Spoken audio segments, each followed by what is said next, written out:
Okay, now we're going to be working with finding the perimeter of composite figures without using grid paper. So that grid paper was just to kind of identify the fact that we are not including any part of those two figures when they connect, when they are joined. That is not part of the perimeter. So as we're looking at this, I'm seeing a triangle and a semicircle.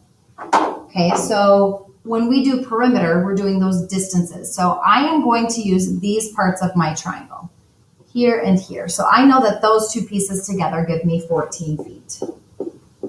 Okay, now I'm gonna have to find that just the arc length of that semicircle. So here's my semicircle, and I know that the distance across here is 10. My drawing is terrible, or it's 10 feet, sorry. I do not want to include this part of it. So when I go through to do this, I'm just going to do that review. The circumference equals pi times diameter, and it's a semicircle, we're gonna divide by 2. But here, we're not including this part of it because it is not part of the outside of the figure. That is not on the outside. We only want the arc length, okay? So we're gonna take pi, 3.14, times our diameter, which is 10, so that gives me 31.4, and we're gonna divide that by 2 because it's a semicircle. So this part right here is 15.7. Okay, so now we add all of these together, which my 8 and my 6 gave me 14, and we're gonna add our 15.7 to that, which gives me 29.7 feet, okay, for our perimeter. Take note, we did not use that middle part because it's not on the outside of the figure. Okay, you are using prior knowledge to be able to solve these, remembering we're not including those inner parts. Okay, so here it looks like when I break this down, we have a track, we have a rectangle here. Okay, I'm somebody that likes to draw and mark my information. So I have a rectangle there, and then I have 2 semicircles.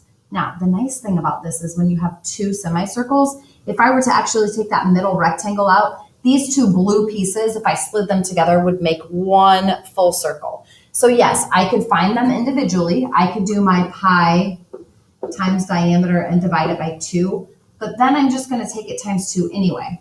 Okay, so you could eliminate that divide by 2, but I'll go ahead and do that. You will get the same answer if you don't, and you just piece as if those were 1 full circle together. Okay, so I have 100 meters here, and I have 100 meters here. So now I'm going to do that semicircle.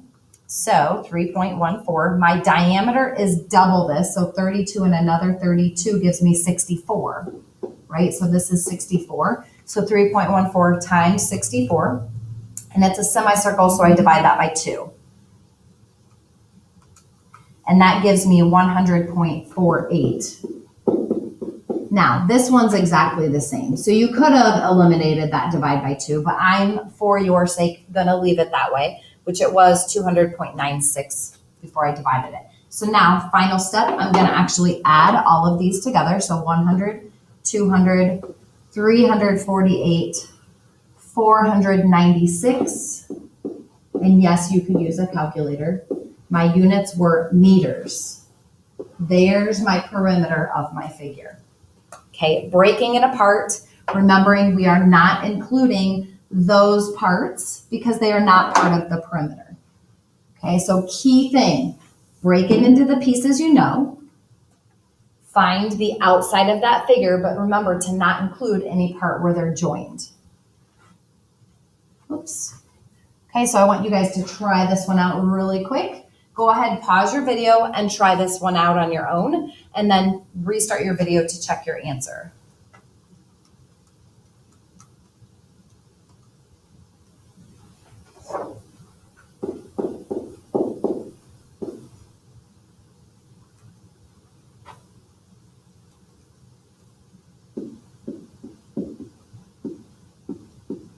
Okay, you should have ended up with 74.82 centimeters. The way I got that 40.82 is I took 26 times 3.14 and I divided that by 2 because it was a semicircle, which gave me the 40.82. I then added the 10 and the 24 to equal that 80 or that 74.82.